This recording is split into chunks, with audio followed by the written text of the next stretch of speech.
नमस्कार विद्यार्थी मित्रांनो, स्पॉटलाइटच्या या व्यासपीठावर मी तुमचं स्वागत करतो. आविष्कार डेरे.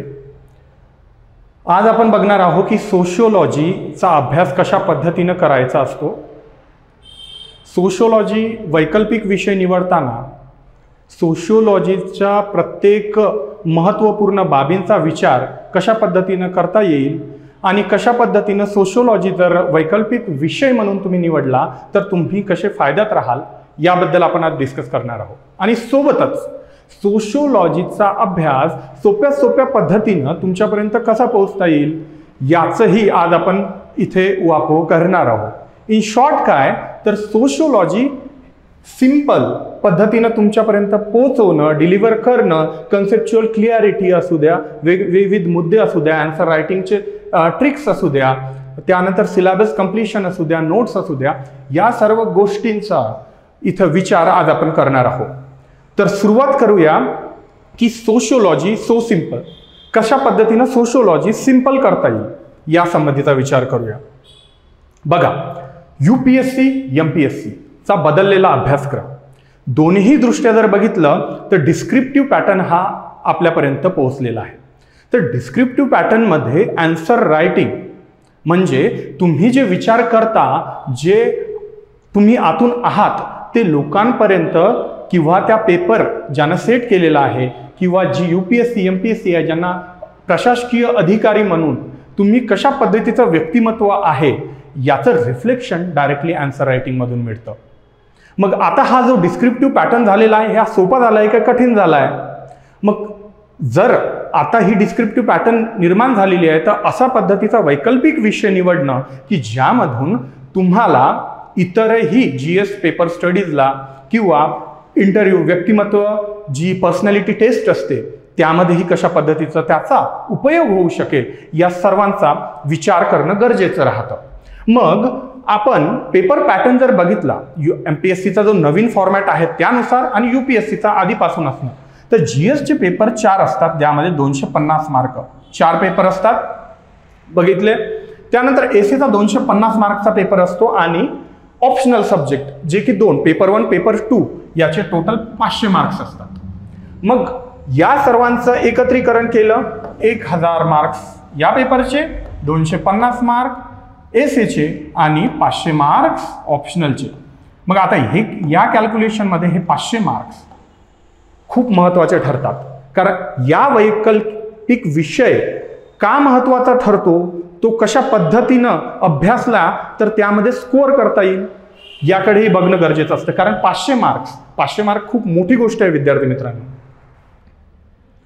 तर बघा, पर्सनॅलिटी टेस्ट 275 मार्क्स, या टोटल मिळून 2025 पैकी तुम्हाला किती मार्क्स आहे यावरून सर्वांना माहिती आहे की तुमची मेरिट किंवा ती जी लिस्ट आहे कोण सिलेक्ट झालंय त्याचं ती लक्षात येईल आपल्याला.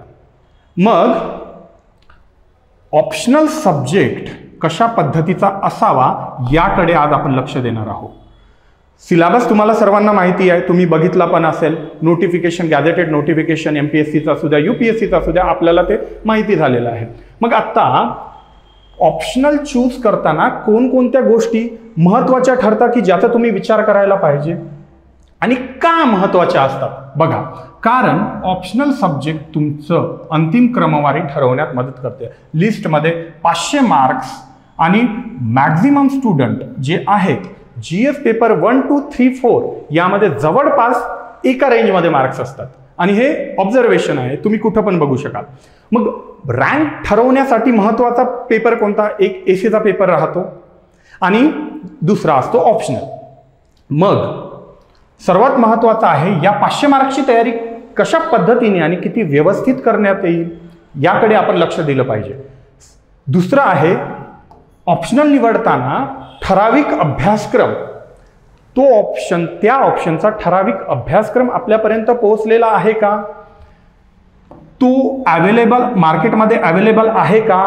ठराविक कालावधीमध्ये तो ऑप्शनल हाताळणं सोपं जाईल का याकडे लक्ष दिलं पाहिजे. कमीत कमी दिवसांमध्ये तुमची जर प्रिपरेशन होत असेल तर तो ऑप्शनल वेल अँड गुड आहे. समजण्यासाठी पण तो सोपा असायला हवा. आणि महत्त्वाचं म्हणजे पर्सनॅलिटी टेस्टमध्येही त्याचं मदत कुठं ना कुठं व्हायला हवी। मग ऑप्शनल सब्जेक्ट लॉंग टर्म मध्ये तुमच्यावर काय इम्पॅक्ट करू शकेल, तर हे इम्पॅक्ट असतं की ॲडमिनिस्ट्रेशनमध्ये तुम्ही अधिकारी बनू इच्छिता, एका साधारण कुटुंबातल्या मिडल क्लासमधील असेल त्यापेक्षाही कमी वर्गातले विद्यार्थी जेव्हा येतात तेव्हा ते मूल्य रुजवणं पर्सनॅलिटी टेस्टमध्ये UPSCच्या MPSCच्या डिस्क्रिप्टिव्ह पॅटर्नमध्ये जी डिस्क्रिप्टिव्ह आन्सर रायटिंग करतो त्यामधून तुमचं व्यक्तिमत्व रेखाटल्या जातं आणि ते व्यक्तिमत्व लोकांपर्यंत त्या पेपर सेटर किंवा पेपर चेकरपर्यंत पोहोचणं हे खूप महत्त्वाचं आहे। मग आता तुम्हाला ती continuous motivation to serve this सोसायटीतल्या प्रत्येक वर्गाला तुमच्याकडून काहीतरी हातभार लागावा या दृष्टीनं ॲडमिनिस्ट्रेटिव्ह व्हॅल्यू तुमच्यामध्ये उतरणं महत्त्वाचं आहे। मग या सर्व गोष्टींचा कुठंतरी ओव्हरलॅप व्हायला हवा आणि असा गोल्डन मीन निवडायला हवं, असं एक गोल्डन मीन निवडायला हवं जिथं तुमचे मार्क्सची रिक्वायरमेंट फुलफिल होईल, जिथं सिलेबस सुद्धा व्यवस्थित डिफाईन्ड वेल स्ट्रक्चर्ड असेल आणि समजायलाही सोपा असेल, आणि तिसरी महत्त्वाची गोष्ट त्याचा होणारा तुमच्या ओव्हरऑल पर्सनॅलिटीवर इम्पॅक्ट। ठीक आहे, साधारणतः या गोष्टींचा विचार करणं इम्पॉर्टंट असते। आता मग महत्त्वाचं काय यानंतरचा प्रश्न की ऑप्शनल सब्जेक्टचे 3 महत्त्वाचे आज आपण पॅरामीटर्स पाहणार आहोत। एक आहे व्हॉट पॅरामीटर, म्हणजे व्हाय। आता मी इथं सोशिओलॉजीसाठी आलेलो तो व्हॉट इज ॲक्च्युअली सोशिओलॉजी म्हणजे नेमकं काय आहे हे जेव्हा तुम्हाला कळल तेव्हा तुम्हाला त्याचा व्यवस्थितशीरपणे लक्षात येईल की तो सब्जेक्ट किती सब्जेक्टवर ओव्हरलॅप सुद्धा होत आहे। दुसरा आहे व्हाय सोशिओलॉजी, तुम्हाला सोशिओलॉजी हा वैकल्पिक विषय का म्हणून निवडता येईल, का म्हणून तो निवडला तर त्याचा फायदा तुम्हाला होईल, याचा आन्सर व्हाय मध्ये देणार आहे। आणि तिसरा महत्त्वाचा प्रश्न आहे हाऊ मीन्स तुम्ही त्या सोशिओलॉजी समाजशास्त्र या वैकल्पिक विषयाला कशा पद्धतीनं हाताळाल याकडे आपण बघणार आहोत। तर या 3 प्रश्नांची उत्तरं आता मी तुमच्या समोर घेऊन येणार आहोत। बघूया तर सोशिओलॉजी म्हणजे नेमकं काय। बऱ्याच वेळा विद्यार्थ्यांना प्रश्न पडतो की सोशिओलॉजी समाजशास्त्र याचा नेमका अभ्यास काय, तर समाजामध्ये दिसणारे जे घटक आहे, संस्था आहेत, वेगवेगळ्या इन्स्टिट्यूशन आहेत। मी एका फॅमिलीमध्ये वाढलेलो आहो, फॅमिली ही सामाजिक संस्था आहे जी तुमच्यावर सामाजिक संस्कार करते, सोशलायझेशन होतं, तुमचं सामाजिकरण होतं कुठेतरी। मग सोशिओलॉजीची सिंपल डेफिनेशन, सोपी डेफिनेशन आपल्याला काय सांगता येईल मित्रांनो, तर बघा स्टडी काय आहे माहिती आहे, सायंटिफिक स्टडी करतो आपण बऱ्याच वेळा, त्या पद्धतीचा एक स्टडी आहे, सोशल सायन्स मधला एक सब्जेक्ट आहे जिथं सोसायटी, पीपल आणि रिलेशन म्हणजे समाज, माणूस यांचा व परस्पर संबंध यांचं इंटरॅक्शन कशा पद्धतीनं होतं, एक व्यक्ती आहे तो समाजाचा कशा पद्धतीनं हिस्सा होतो। जसं की आता बघा बरेच सारे नवीन इश्यू इमर्ज होतात, तुम्ही जसं अर्बनायझेशनचा कन्सेप्ट असू द्या, नागरिकीकरण होत असेल, जागतिकीकरण असेल, खाऊजासारखे कन्सेप्ट आपण बघितलेले आहेत, तर त्यामध्ये सामाजिक रचनेवर, सामाजिक व्यवस्थेवर त्याचा इम्पॅक्ट कसा पडेल या दृष्टीनं आपण समाजाचा अभ्यास करत असतो। मग समाजाची सुरुवात किंवा समाजशास्त्र या सब्जेक्टची सुरुवात कोणत्या रूपानं झाली, कशी झाली, त्यामध्ये वेगवेगळे आपले मित्र पण येणार आहेत। बरं, समाजशास्त्राचा अभ्यास तुम्ही एकटे करणार नाही आहात, मी तुमच्यासोबत असणार आहे आणि काही मित्र पण आहेत, ते काय आहेत, चष्मे विकणारे आहेत। आपल्याला समाजाचा अभ्यास ह्या एक प्रकारे एक पर्स्पेक्टिव्ह, ज्याला आपण एक चष्मा म्हणून, वेगवेगळे पर्स्पेक्टिव्ह असतात, कोणी एक पर्स्पेक्टिव्ह असतो मार्क्सचा, कॉन्फ्लिक्टवाला, कोणता पर्स्पेक्टिव्ह असतो जे की आपण स्ट्रक्चर, एक रचना, या रचना संबंधीचा पर्स्पेक्टिव्ह असतो की कशा पद्धतीने समाजाचा अभ्यास होतो। मग समाजाच्या दृष्टीनं कोणकोणत्या गोष्टीचा महत्त्वाचा विचार आपण करतो, तर कल्चर जसं आहे, मी हे कपडे घातलेले आहेत, आज इथे आहे तर मी हे कपडे घातलेले आहेत, भारतीय पोशाख पद्धती सर्वांना माहिती आहे, USA ची पोशाख पद्धती USA च्या जागी असणार. तर कल्चर ही खूप महत्त्वाची आहे. फॅमिली स्ट्रक्चर म्हणजे समाज व्यवस्थेचा कणा जरी म्हटलं, किंवा primary resource from where we try to socialize ourselves. Family सर्वात महत्त्वाचं आहे सोशलाइज करण्यासाठी पॅरामीटर. त्याला पण चॅलेंजेस आहेत, आपण बघूया. जेव्हा आपले मित्र आपल्या मदतीला येतील, ते मित्र पण मी तुम्हाला दाखवणार आहोत. इकॉनॉमीचा कन्सेप्ट आहे, पॉलिटी आहे, रिजन आहे, या सर्वांचं कुठं ना कुठं ओव्हरलॅप होतं. आणि सोशल अँगल जो असतो तो ॲब्स्ट्रॅक्ट, तो क्रिएट आणि तो तुमच्यापर्यंत पोहोचवणं समाजशास्त्राचं काम असतं, सामाजिक दृष्ट्या विचार करणं. तर बघा, तुम्हाला सायंटिफिकली आणि एम्पॅथेटिकली तुमचा दृष्टिकोन जनरेट होतो. म्हणजे समाजामध्ये एक, जसं मी आता लेक्चर घ्यायच्या आधी आलो, एक स्त्री खरं एक्झाम्पल आहे बरं. आता जसं माझ्या दिमागमध्ये येत आहे की एक गाय बसली आहे रस्त्यावर, तिला ती स्त्री पुसते आणि तिला ते खाऊ घालते. मग रिलिजनचा कन्सेप्ट हा इथं कुठेतरी लागू पडतो का?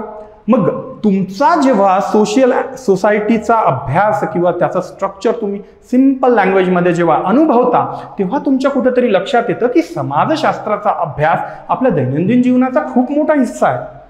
मग हा दृष्टिकोन तयार करणं म्हणजे समाजशास्त्राचा अभ्यास करणं. बघा, आता मी दाखवतोय की सोशिओलॉजी हा तुम्ही वैकल्पिक विषय निवडल्यानंतर त्याचा इतर कोणत्या सब्जेक्टवर इम्पॅक्ट पडू शकतो, कोणत्या सब्जेक्टमध्ये तुम्ही चांगलं स्कोअर करू शकता. तर जीएस पेपर 1 मध्ये भारतीय समाज, लोकसंख्या, स्त्रिया, नागरिकीकरण, जागतिकीकरण हे मुद्दे प्रकर्षानं यावर क्वेश्चन्स आलेले असतात. 3 पार्ट असतात GS1 मध्ये. त्यामध्ये सोसायटी हा खूप महत्त्वाचा पार्ट आहे. आणि यामध्ये सोशिओलॉजी जर तुमचा वैकल्पिक सब्जेक्ट असेल तर GS पेपर 1चा तो पोर्शन ऑटोमॅटिकली कव्हर होतो. ज्यामध्ये काही चेंजेस करून आपल्याला अभ्यास करावा लागतं, पण ओव्हरऑल कॉन्सेप्च्युअल क्लिअरिटी तुमच्याकडे असते. दुसरा महत्त्वाचा पोर्शन आहे GS पेपर 2. GS पेपर 2 मध्ये आपण बघितलेलं आहे की कुठेतरी गव्हर्नन्सचा पार्ट इन्क्लूड होतो, पॉलिटीचा पार्ट इन्क्लूड होतो, ॲडमिनिस्ट्रेशनचा पार्ट इन्क्लूड होतो, पंचायत राजवाला पोर्शन यामध्ये इन्क्लूड होतो. तर मग गव्हर्नन्स पार्टमध्ये सामाजिक न्याय, ज्याला आपण सोशियल जस्टिस म्हणतो, तो सोशियल जस्टिस असेल किंवा कल्याणकारी योजना असेल, स्कीम्स, गव्हर्नमेंट स्कीम आपण बघतो, तर त्या कल्याणकारी योजना सुद्धा कशा पद्धतीनं समाजामध्ये राबवता येईल यासाठी शासन कोण्या पद्धतीची व्यवस्था किंवा आखणी करते याकडेही बघण्याचं काम सोशल अँगल, सोशल पर्स्पेक्टिव्ह आपल्याला मदतगार ठरतो. मग NGO असेल, NGO आपण बघितलेले आहेत, सोशल मुवमेंट्स बघितलेले असतील, या सर्वांचा कुठं ना कुठं GS पेपर 2 मध्ये ओव्हरलॅप आलेला दिसतो. मग त्यानंतर पोर्शन येतो GS पेपर 3चा. GS पेपर 3 हा डेव्हलपमेंटच्या रिलेटेड आहे. हाच पोर्शन जागतिकीकरण, जसं की आपण ग्लोबलायझेशन सारखं कन्सेप्ट म्हणू. बघा, ग्लोबलायझेशन सारखा कन्सेप्ट असेल किंवा एन्व्हायरमेंट असेल, टेक्नॉलॉजी असेल, सायन्स अँड टेक असेल, GS पेपर 3 मध्ये येतो. मग आता हा ओव्हरलॅप कसा होतो? एक सुंदर उदाहरण आहे मित्रांनो. आता आपण सध्या दिवाळी झाली तरीही पावसाळा अनुभवतोय. मग याचाही सोसायटीच्या अँगलने विचार करू शकता का? जर बघा, तुमचा पर्स्पेक्टिव्ह जर असेल, तुम्हाला समजावून सांगणारा असा कोणीतरी असेल, कारण UPSC MPSC मध्ये क्वेश्चन डायरेक्टली त्या पोर्शनवर न येता त्याचा ऍप्लिकेशन बेस असतं. कधीतरी तुम्ही क्वेश्चन पेपर जर बघितला UPSCचा, तर तुम्हाला कॉमन सेन्सिकल नॉलेजनं ते क्वेश्चन सोडवता येतील. हे खूप मोठं एज असतं, पण या कॉमन सेन्सिकल नॉलेजला कुठंतरी सोशिओलॉजिकल नॉलेजमध्ये कन्वर्ट करणं, त्या टेक्नॉलॉजीला कन्वर्ट करणं, त्या टेक्निकॅलिटीमध्ये कन्वर्ट करणं हे काम माझं राहतं. मग ते समजण्यासाठी खूप महत्त्वाचं राहतं. बघा, इथं आपण आणखी सोशिओलॉजीचे 500 मार्क पकडलेलेच नाहीये. आपण GS पेपरमध्ये काय ओव्हरलॅप होतंय आणि तुमच्या बाकीच्या सब्जेक्टवर कसा फरक पडेल याकडे आपण बघितो. मग हा विकास झाला, जागतिकीकरण, पर्यावरण, एन्व्हायरमेंटचे रिलेटेड इश्यू आणि त्यामुळे समाजावर होणारे परिणाम, खूप मोठा हा टॉपिक आता महत्त्वपूर्ण ठरतोय. त्यानंतर GS पेपर 4 मध्ये कुठेतरी इथिक्स आणि त्यानंतर इंटिग्रिटीज आणि व्हॅल्यू हा कन्सेप्ट लागतो. तर आपला एक महत्त्वपूर्ण सोशिओलॉजिकल सायंटिस्ट आहे, नंतर मी त्याच्याबद्दल बोलणार सुद्धा, तर मीड असं त्याचं नाव आहे. आणि नॉन पॉझिटिव्हिस्ट अप्रोच जो आहे, तर नॉन पॉझिटिव्हिस्ट अप्रोचनं जे सोशिओलॉजी स्टडी केलं जातं, जे समाजशास्त्र स्टडी केलं जातं, तर त्याचा कुठेतरी ओव्हरलॅप GS पेपर 4 मध्ये होताना दिसून येतं. आणि मग निबंधाचा पेपर तर लक्षात घ्या, निबंधाच्या पेपरमध्ये जे मल्टी डायमेन्शन्स तुम्हाला कव्हर करावे लागतात, तर मल्टी डायमेन्शन कव्हर करत असताना sociological perspective it's very much important. Why? कारण की तुम्ही समाजाला सर्व करणार आहात. तुम्ही ऍडमिनिस्ट्रेशन कुठं करताय, तर तुम्ही समाजासाठी, सर्व काही समाजासाठी आहे, समाजामधल्या लोकांसाठी आहे, त्यांचा बिहेवियर कसा आहे, ओव्हरऑल ते महत्त्वाचं ठरतं. आणि म्हणून तुमचा तो पर्स्पेक्टिव्ह कुठेतरी जनरेट होण्यासाठी समाज, संस्कृती, विकास, जेंडर पॅरिटी जी असते, जेंडर इनइक्वॅलिटी असते, ही विषमता, ती स्ट्रॅटिफिकेशन, ते जे रचना आहे त्या सुद्धा आपण कुठेतरी अभ्यास करताना बघतो. मग या सब्जेक्टमध्ये GS पेपर 1 to 4 आणि एसे मध्ये सुद्धा सोशिओलॉजी या सब्जेक्टचा कुठं ना कुठं यूज झालेला आपल्याला दिसून येतो. आणि आजकालचे जे ऍप्लिकेशन बेस्ड UPSCचा कोणताही क्वेश्चन पेपर बघा, ऍप्लिकेशन बेस्ड नॉलेज जर तुम्हाला असेल तर तुम्ही उत्तर व्यवस्थित लिहू शकाल, त्याशिवाय तुम्हाला उत्तर लिहिता येणार नाही. वेळेवर ज्यांनी पेपर दिलेला आहे 3 तासामध्ये तुमचं खरं ओव्हरऑल, कारण तुमचे कन्सेप्ट सर्व बाजूला जातात आणि तुम्ही त्या क्षणी कोणत्या वैचारिक मार्गाने विचार करत आहात, कसं विचार करत आहात याकडे बघितलं जातं. मग सांगण्याचं तात्पर्य एवढंच की सोशिओलॉजी सारखा वैकल्पिक विषय निवडला तर या विषयावर किंवा या टॉपिकवर ऑटोमॅटिक तुम्हाला कुठेतरी एज मिळालेलं दिसून येते. मग आता बघूया, बघा काहीतरी तुम्हाला प्रूफ द्यावं लागेल. यासाठी मी काही क्वेश्चन्स आहेत PYQs. या PYQच्या क्वेश्चन्सवरून तुमच्या ओव्हरऑल असं लक्षात येईल की समाजशास्त्र या विषयाचा थेट संबंध, जर समाजशास्त्र या विषयावर तुमचा पकड असेल तर तुम्हाला वेगवेगळ्या कल्पना, जी की आपण बघितलं सोशल स्ट्रॅटिफिकेशन, जी एक प्रकारची उतरंड बनवलेली असते, हायरार्की, सोशल हायरार्की काय आहे हा वेगळा चॅप्टर आहे, रिजनल आयडेंटिटी यासारखे मुद्दे टेक्निकल नाव आहे. व्यवस्थित त्याचा अभ्यास केला, कोणत्या थिंकरनं काय म्हटलेलं आहे याकडे जर तुम्ही लक्ष दिलं तर सोशिओलॉजी सारखा सिंपल सब्जेक्ट तुम्हाला कुठंच सापडणार नाही. मग पुढे बघा, सामाजिक न्याय आणि समाजशास्त्राचं विश्लेषण पेपर 2 मध्ये, जिथं इन्स्टिट्यूशन, सिव्हिल सोसायटी हा पोर्शन, NGO हा पोर्शन आपण अभ्यासणार आहोत. कशा पद्धतीचे NGOज इंटरनॅशनल आहे आणि कशा पद्धतीचे NGOज भारतामध्ये आहेत आणि त्याच्यामधून गव्हर्नमेंट सोबत त्यांचा क्लॅश सध्या खूप महत्त्वाचा मुद्दा आहे.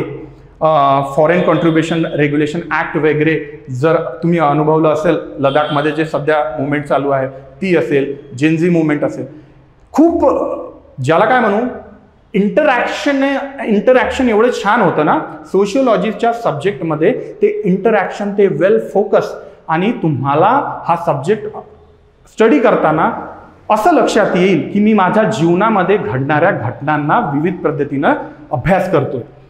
मग विकास आणि सामाजिक बदलांशी संबंध सुद्धा आपण यामध्ये स्टडी करणार आहोत. जसं की डेव्हलपमेंट रिलेटेड इकॉनॉमीचा पोर्शन असतो तर त्याच्याशी रिलेटेड क्वेश्चन्स आहेत.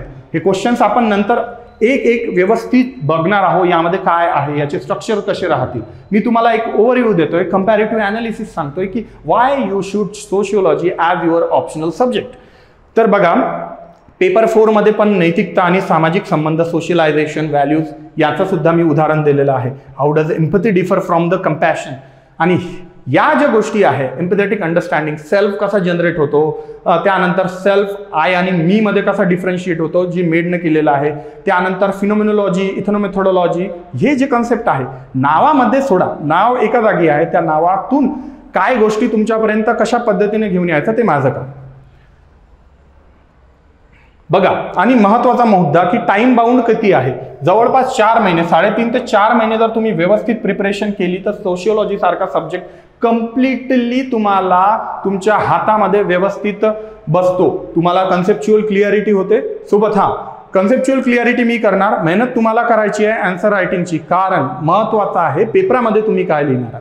पेपरमध्ये काय लिहायचं आहे ते पण मी शिकवणार आहे, पण मेहनत आहे तुम्ही answer writing through. Application based question आहे, मी नेहमी सांगतोय ॲप्लिकेशन बेस्ड क्वेश्चन असणार आहे. डायरेक्टली क्वेश्चन विचारण्याची जवळपास शक्यता नसते या पेपरमध्ये, जिथं आपण डिस्क्रिप्टिव्ह असतो, कारण की तुम्हाला काय वाटतं याकडे खूप महत्त्वपूर्ण नजरेनं बघितलं जातं. आणि त्यामुळेच जे टॉपर झालेले आहेत त्यांच्याकडून तुम्ही ऐकलं असेल, किंवा जे पण बाकीचे विद्यार्थी आहेत त्यांच्याकडून ऐकलं असेल की यामध्ये सब्जेक्टिव्हिटी खूप असतं, आणि मग त्यामुळे कोणाला चांगले मार्क पडतील कोणाला नाही पडत, सब्जेक्टिव्हिटी असल्यामुळं डिसाईड करू शकत नाही. परंतु जर आपण सोशिओलॉजीचा सब्जेक्ट जर बघितला तर it's possible to complete it within 3.5 to 4 months, आणि त्यामध्ये मग वेगवेगळ्या पद्धतीनं कशा पद्धतीनं त्याचा अभ्यास घेता येईल याकडे आपण बघितलेलं आहे. आणि बघा, महत्वाचं आहे कोलॅबरेशन.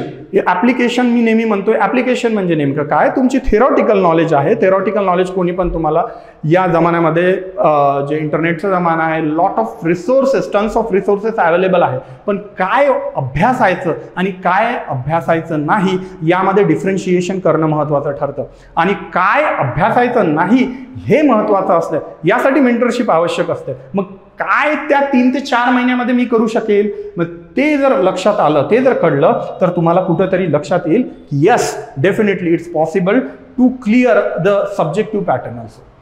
ओके, तर थेरॉटिकली आणि करंट या दोन्हीची सांगड कशी घालायची, मराठीमध्ये असो, स्टोरी थ्रू असो, मूवीज थ्रू असो, जी सांगड आहे, जी प्रॅक्टिकॅलिटी आहे, जी तुम्हाला परीक्षणात्मक नॉलेज जे आहे ते कुठेतरी जनरेट व्हायला लागेल. आणि जेव्हा ते मिक्सअप होईल तेव्हा कुठेतरी एक असा व्यवस्थितशीर तुमचा पर्स्पेक्टिव्ह जनरेट होईल. जेव्हा तुम्ही UPSCच्या MPSCच्या चेअरवर जाऊन बसता, मला विचारा त्या गोष्टी, तर तिथं तुमच्यामध्ये काय परीक्षण केलं जातं, ते पॅनल मेंबर असतं, त्या बोर्ड मेंबर्स थ्रू तुमच्या कंटिन्युअसली मॉनिटरिंग होत असतं, तेव्हा तुमच्याकडे काय बघितलं जातं, आणि त्यावेळी तुमच्या पर्सनॅलिटीमध्ये कोणता ऍस्पेक्ट ते शोधत असतात. गरजेचं आहे सोशिओलॉजीचा अभ्यास करताना ते सुद्धा जनरेट होऊ शकतो. मग आमची आता हा जो सब्जेक्ट आहे, MPSCचा सिलेबस चेंज होतोय, मग हा सब्जेक्ट माझ्यासोबत अभ्यास करणं का गरजेचं आहे, का महत्वाचं आहे, मी माझ्या परीनं तुम्हाला सांगण्याचा प्रयत्न करतो. एक स्ट्रक्चरल वे आहे, फार लांब खूप मोठमोठे कुठून कॉपी पेस्ट करताय अशा पद्धतीचं नाही. नॉलेज तुम्हाला प्रॅक्टिकली सोप्या पद्धतीनं कसं शिकवता येईल याकडे मी लक्ष देणार आहे. महत्वाचं आहे इंटरॅक्टिव्ह लर्निंग, आणि त्या learning through real life examples किंवा स्टोरीज असेल, मूवीज असेल, त्याचे पण एक्झाम्पल मी देतोय की किती सिंपल पद्धतीनं तुम्ही सोसायटीचा अभ्यास करू शकता.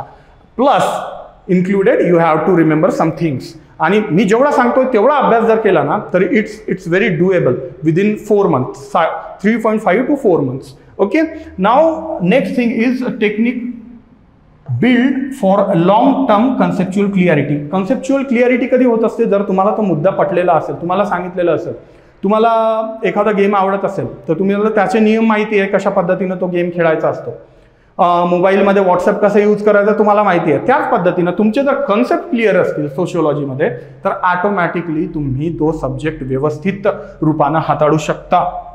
No doubt about it. मग आता बघा, हे मित्र आहेत, हे सर्व मित्र आहेत आपले. सोशिओलॉजीचा अभ्यास करताना असे मित्र, बरेच काही मित्र येतील, मी तुम्हाला त्यांना इंट्रोड्यूस करीन. ते आपल्या क्लासमध्ये बसतील, ते क्लासमध्ये बसून ते क्लासमध्ये विद्यार्थ्यां तुमच्यासोबत ते फिरतील, ते सांगतील मी काय म्हटलं होतं, आपण त्याचा ॲप्लिकेशन इंटरॅक्टिव्ह वेनं समजून घेणार आहोत. बघा किती मजा येईल जेव्हा कार्ल मार्क्स म्हणेल की एलिनेशनचा कन्सेप्ट मी तुम्हाला आज समजावून सांगतो. कुठं मी मोड ऑफ प्रोडक्शन काय असतं, आणि जे व्हेरियस स्टेजेस जी असते, जिथं इकॉनॉमी कुठेतरी ऍक्ट करते, सुपरस्ट्रक्चर आणि बाकीचं इन्फ्रास्ट्रक्चर त्यावर कसं डेव्हलप्ड असतं, तर जी संरचना आहे ती कशा पद्धतीनं सोप्या पद्धतीनं समजून घेता येईल. डर्कीम असू द्या, मॅक्स वेबर असू द्या, मॅक्स वेबर म्हणतो, त्याचेही कन्सेप्ट वेगवेगळे छान पद्धतीनं आपल्याला समजून घेता येईल. ब्युरोक्रेसी सारखे, नोकरशाही सारखे कन्सेप्ट. टालकोट पार्सन असणार, टालकोट पार्सन सुद्धा आहे, त्याचे सुद्धा असं समजलं जातं मार्केटमध्ये असलं किंवा शिकवणाऱ्यांना टालकोट पार्सन हा बहुतांश वेळा कठीण वाटतो, पण खूप सोपा आणि सरळ सायंटिस्ट आहे. तर त्याचाही बद्दल आपण अभ्यास करणार आहोत. इंडियन सोशिओलॉजिस्ट आहे, GS घुरे असू द्या, RK मुखर्जी असू द्या, किंवा मग इरावती कर्वे असू द्या, यांचे मॉडर्निटीचे कन्सेप्ट असतील, आधुनिकतेचे कन्सेप्ट असतील, इंडोलॉजी काय असेल. RK मर्टन म्हणतो की या ग्रँड थेअरीमध्ये काही पडलेलं नाही, आपण कुठंतरी मधात कोणता तरी मिडल पाथ निवडूया आणि त्याच्या मग ज्या थेअरीज तयार होतात आर.के. मर्टनच्या त्या कशा असतात किंवा रेफरन्स ग्रुप त्याच्याबद्दल त्याचं काय मत आहे. कन्सेप्च्युअल क्लिअरिटी असली ना, तुम्ही काहीही तुम्हाला कोणतंही तुमच्या ताटात वाढलं ना, तुम्ही त्याच्यापासून व्यवस्थित प्रश्नाची उत्तरं लिहू शकाल. आता बघा, हे यामध्ये एका सोशल एक मूवी आहे, त्या मूवी थ्रू आपण अभ्यास करण्याचा प्रयत्न करतोय. बघा इथं पंचायतमध्ये इथं ट्रॅडिशनल विचारांवर डिबेट आहे. ट्रॅडिशनल सांस्कृतिकवर हा व्यक्ती बोलतो. तुम्ही बघितलं असाल स्वदेश मूवी, ट्रॅडिशनल आणि हा मॉडर्नायझेशन USA मध्ये काय चांगलं आहे. मग यांचं सिंथेसिस, मग यांच्या सिंथेसिसमधून आपण आणखी स्टडी करणार आहोत की योगेंद्र सिंगनं असं काय पर्स्पेक्टिव्ह मांडलं आहे. तर त्याचाही विचार कसं ते लिंक करायचं, सोसायटीसोबत कसं लिंक करायचं. बघा ना, आता मूवी जर तुम्ही अभ्यासली, ही मूवी जर तुम्ही बघितली, तुम्हाला वाटतं हे कॉन्सेप्ट कठीण राहील. मॉडर्निटी वर्सेस जी ट्रॅडिशनल नॉलेज आहे, ज्याच्यामध्ये क्लॅशेस चालतात म्हटलं जातं. बघा इथं स्ट्रॅटिफिकेशन अनुभवलेलं आहे, कास्ट सिस्टीम अनुभवली आहे. कुठंतरी शाहरुख खान जेव्हा एका शेतकऱ्याच्या घरी जातो आणि त्याच्या लक्षात येतं की या शेतकऱ्याकडून मी पैसे जे वसुली आहे ते करू शकत नाही, कारण त्यावेळेस त्याची परिस्थिती ती देण्यासाठी नसते. मग त्यानंतर रिअलाइज होतं जे कॅरेव्हॅन असतं ज्यामध्ये हा झोपत असतो ते सोडून इथं हा पहिल्या ठिकाणी बिस्लरीचं सोडून साधं मडक्यातलं पाणी पितो, त्याला ते रिअलाइज होतं. मग हा जो मुलगा आहे, मग तो बघत नाही की किती स्वच्छच आहे, कारण खरा इंडिया त्याच्या लक्षात आलेला असतो. मग हा लक्षात येण्यासाठी हे स्ट्रॅटिफिकेशन हे अंडरस्टँडिंग होण्यासाठी अशा पद्धतीने आपण मूवीचा इथे हेल्प घेणार आहोत. इथं बघा, इथं पण आपल्याला कास्ट सिस्टीमचं लक्षात येईल. इथं मूवी बघण्याचा सीन आहे, मे बी इथं रिफ्लेक्ट होणार नाही. हा ही स्क्रीन आहे, याच्या या साईडला व्यक्ती बसलेलं असतात आणि उलट चित्र जे असतं ते लोअर कास्टवाले बघत असतात. तर स्ट्रॅटिफिकेशन, पॉवरचा कन्सेप्ट कसा आहे, मिशेल फुको काय बोललेला आहे, त्यानंतर कल्चरली कोणकोणत्या गोष्टींना स्टडी करायचं असते आणि कल्चर किंवा संस्कृती ॲज अ कॅपिटल म्हणून कसं वापरता येईल हे पण एका सोशल सायंटिस्टने सांगितलेलं आहे. तर त्यांचे नावं, त्या फ्रेंड्सची नावं मी हळूहळू उलगडणार. बघा इथं हा डाऊन कास्टमधून आलेला असतो. त्यानंतर शाहरुख खान यांच्यासोबत एज्युकेशन आणि एम्पॉवरमेंट, जेंडर एम्पॉवरमेंट यासाठी सुद्धा कार्य करतो. मग अशा सारख्या छोट्या छोट्या उदाहरणावरून तुम्हाला जर सोसायटीतले कन्सेप्ट व्यवस्थित पद्धतीनं जर समजून घ्यायचे असेल आणि मार्केटमध्ये जर त्या रटाळ सिलेबसच्या बाहेर निघून तुम्हाला कन्सेप्च्युअल क्लिअरिटी डेव्हलप होऊन कोणताही क्वेश्चन तुमच्या समोर आला तर त्याचा ॲप्लिकेशन व्यवस्थित पद्धतशीरपणे पार पाडण्यासाठी असा अभ्यास करणं गरजेचं राहतं.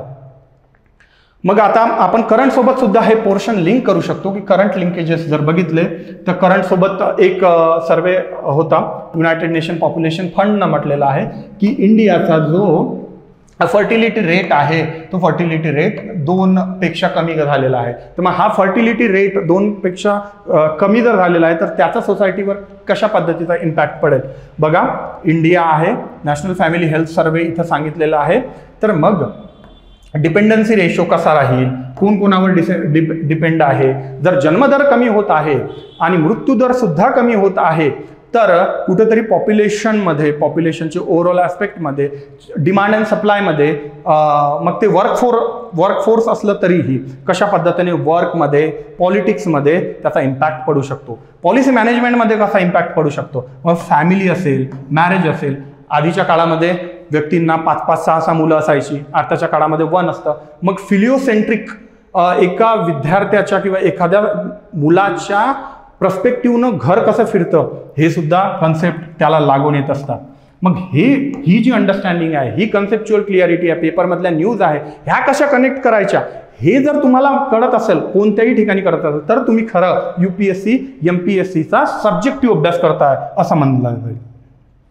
बघा इथं पण सांगितलेलं आहे, इथं मी प्रकर्षानं हा मुद्दा घेतलाय की क्लायमेट चेंज हा इश्यू आहे, हिट अर्बन आयलंड, की जशा नागरिकीकरण होत आहे, फ्लड फ्लेमध्ये इन्क्रोचमेंट होत आहे. इन्क्रोचमेंट म्हणजे अतिक्रमण होत आहे. तुमच्या अवतीभोवती बघितले असेल, जे पण शहर वाढीकरण होत आहे तिथं मग मायग्रेशन होतं.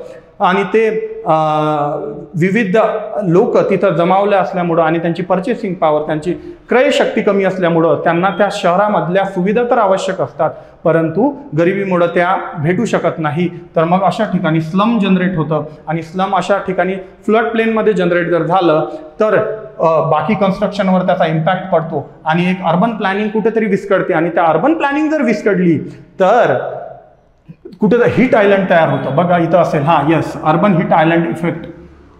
कन्स्ट्रक्शन कशा पद्धतीनं रॅपिड इंडस्ट्रियलायझेशन होतं आणि त्याच्यामुळं कुठं हीट आयलंड तयार होतं. मग कुठंतरी यांचा संबंध बसवणं हे ज्याला जमलं त्यानं समाजशास्त्राचा खऱ्या पद्धतीनं अभ्यास केलेला आहे. कॉमन सेन्सच्या वर उठून कुठंतरी सामाजिक प्रकर्षानं अनुभवाला येणाऱ्या मुद्द्यांचा तुम्ही थेरीशी जेव्हा कनेक्ट करता आणि त्यातून एक सिंथेसिस बाहेर पडतं, त्यातून एक कुठंतरी एक विचार बाहेर पडतो, तो खरा सोसायटीचा डिस्क्रिप्टिव्ह पॅटर्नचा अभ्यास. इथे ऑप्शन नाही की तुम्ही टिक केलं तर तुमचं झालं. तुमचं कन्सेप्च्युअल क्लिअरिटी या विषयावर भर असायलाच हवं, या गोष्टीवर भर असायलाच हवं. बघा इथं कास्ट सेन्सस आता बिहारमध्ये झालं, सेंट्रल गव्हर्नमेंटनं सुद्धा त्याला मान्यता दिलेली आहे. मग यावरचे मुद्दे, मग हे पण आपल्या स्टडीला आहे. कास्ट डिटेल्स काय आहेत, नेक्स्ट नॅशनल सेन्ससमध्ये या डेव्हलपमेंटचे मुद्दे वेगवेगळ्या कशा पद्धतीनं अभ्यास करता येईल हे सुद्धा बघितलं जातं. तर बघितलं आपण मूव्हीशी लिंक केलं, तेच मुद्दे आपण करंट अफेअर्सशी लिंक केले, तेच मुद्दे आपण सोशिओलॉजीशी लिंक केलं. बस सोशिओलॉजी याच्यावर काहीच नाही. आणि खरं सांगायचं म्हणजे अशा हसत खेळत जर तुम्ही अभ्यास केला, हे लिंकेजेस तुम्ही जर ठेवले तर सोशिओलॉजीचा अभ्यास 500 मार्काचा अभ्यास नाही, त्याही पुढे जाऊन वेगवेगळ्या सामान्य अध्ययन, GS पेपरचा आणि एसेचा, पर्सनॅलिटी टेस्टचा सुद्धा अभ्यास होतो. म्हणून अल्टिमेटली 300+ स्कोर मुलं आहेत, टॉपर्स आहेत जे घेतात. ॲन्सरमध्ये काय असते, स्ट्रक्चरली जर बघितलं तर बऱ्याच ठिकाणी आपण बघितलेलं आहे की अरे हा टॉपरचे आन्सर असे आहेत, आपण रेफरन्ससाठी पण बाळगतो. पण जनरली बेसिकली त्या फ्लोमध्ये 3 घंट्याच्या फ्लोमध्ये तुमचा जवळ काय कन्सेप्च्युअल क्लिअरिटी असेल तर तुम्ही तसे आन्सर किंवा तसे फ्लो चार्ट डिस्क्राईब करू शकाल. तर आन्सर रायटिंग प्रॅक्टिस जी आहे आणि PYQचं व्यवस्थित ॲनालिसिस, या 2 गोष्टींवर जर भर दिला तर तुमच्या लक्षात येईल की it's very much possible to acquire such nice marks in the exam. तर व्यवस्थित स्ट्रक्चर टाइम टेबल आपण आहे तो त्यानुसारच आपण चॅप्टरचं व्यवस्थित उहापोह जे डिस्कशन आहे, ॲनालिसिस आहे ते पण करणार आहोत. पर्सनल तुम्हाला फीडबॅक मेंटरिंग सारखं आहे ते पण मी करणार आहे आणि रेग्युलर टेस्ट आणि ॲप्लिकेशन बेस्ड लर्निंग यांचा सुद्धा त्यामध्ये ॲक्वायर होईल. तर इव्हन काय आहे, आन्सर रायटिंग हे तुमचं कार्य आहे, कॉन्सेप्च्युअल अंडरस्टँडिंग माझं काम आहे, ॲप्लिकेशन कसं लावता येईल ते माझं काम आहे. या सर्वांचं जेव्हा एकत्रीकरण कराल तेव्हाच कुठंतरी तुमचा व्यवस्थिशीर तुम्हाला मार्क्स मिळू शकेल. त्यासाठी मेंटरशिप आणि गायडन्स ही तेवढंच इम्पॉर्टंट आहे मित्र, लक्षात घ्या. आणि या सर्वांचा जर विचार केला तर तुम्हाला लगेच लक्षात येईल की यस डेफिनेटली जर सोसायटीचा अभ्यास असा आहे, वेल डिफाईंड आहे, वेल स्ट्रक्चर्ड आहे, छोटा आहे, कमी वेळेत होतो आहे, व्यवस्थित नोट्स अवेलेबल आहे, नोट्समध्येही तुम्हाला व्यवस्थित त्यामध्ये इग्नूचं मटेरियल असेल, NCERTचं मटेरियल असेल किंवा इतरही काही मटेरियल्स असतील तर त्या मटेरियलचं कुठंतरी एकत्रीकरण करून काहीतरी एक छान असं काहीतरी तुमच्या समोर तुम्हाला वाचण्यात मजा येईल. त्याला वाचण्यासोबतच तुम्हाला स्वतःच ॲप्लिकेशन बेस, तुम्हीच उद्या चालून मला विचारत असाल सर हे जेंडर पॅरिटी जी आहे, ही जेंडर इनइक्वॅलिटी आहे, मी रस्त्यावर होतो असं झालं. बस ज्या क्षणी तुमच्यामध्ये हा जो अँगल डेव्हलप होईल ना की नाही मी जजमेंटल नाही असायला हवं, मी कुठंतरी वेगवेगळ्या पर्स्पेक्टिव्हनं विचार करणारा सोशल सायंटिस्ट असायला हवं, सोशल स्टुडंट असायला हवं. आणि हे जेव्हा होतं ना तेव्हा मी तुम्हाला सांगतो पर्सनॅलिटी टेस्टमध्येही तुम्ही अव्वल असता. आणि मग बघा एवढं सर्व असल्यावर मी तुम्हाला 100% श्युरिटीनं सांगू शकतो की असा जर तुम्ही अभ्यास केला तर समाजशास्त्र खरंच इतकं सोपं आहे. आणि खरंच सांगतो मित्रांनो, या पद्धतीचा अवलंब केला, व्यवस्थिशीर प्रयत्न केला, आन्सर रायटिंग केली आणि व्यवस्थिशीर गायडन्स घेतलं, मार्गदर्शन घेतलं तर मी तुम्हाला सांगतो सोशिओलॉजी समाजशास्त्र खरंच सोपं. थँक्यू.